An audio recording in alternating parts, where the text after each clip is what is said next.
Every once in a generation, an idea comes around that changes a sport for good. It was an entirely new way to watch hockey. An idea that explodes with a laser red tail. We all thought, this changes everything. This is the story of the Fox Track glowing puck. The Jay and Dan true hockey story. The year was 1996.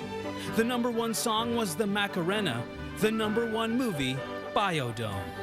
But the one question on everyone's lips was, what's next for hockey?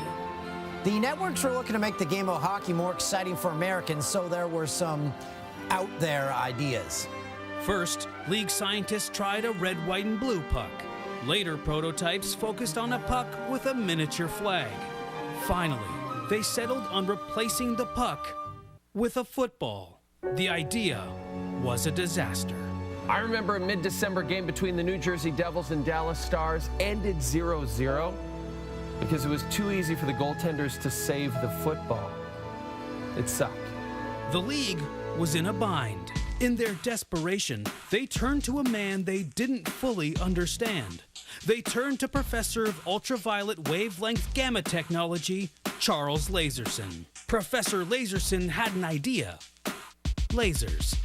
The league was skeptical. I mean, sure, it's exciting to have a puck that shoots lasers, but is it worth potentially cutting all your players in half? Tragedy struck immediately when the entire starting lineup of the Montreal Canadiens was cut in half.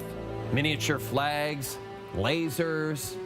What's next? Glowing players? Lasersson had a new idea, glowing players. But the idea was scrapped after a failed attempt on Capitals forward Peter Bondra that left him hospitalized. Lasersson, humiliated, was fired. Morale at the league office, I'd say it was at an all-time low. Until they took a look at the ratings. They were through the roof. The puck was a hit. The league realized they could trick the viewer into thinking the puck was shooting lasers by making it glow when shot, saving their players and their ratings. All that was left was to decide what color the glowing puck should be. They settled on the most exciting color they could think of, red.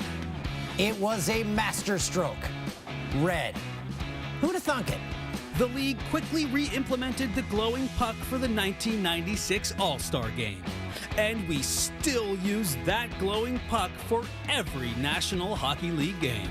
Lasersson was a visionary. We would have put his face on money if he hadn't killed those 5 Montreal Canadiens. And that's the story. The Jay and Dan true hockey story.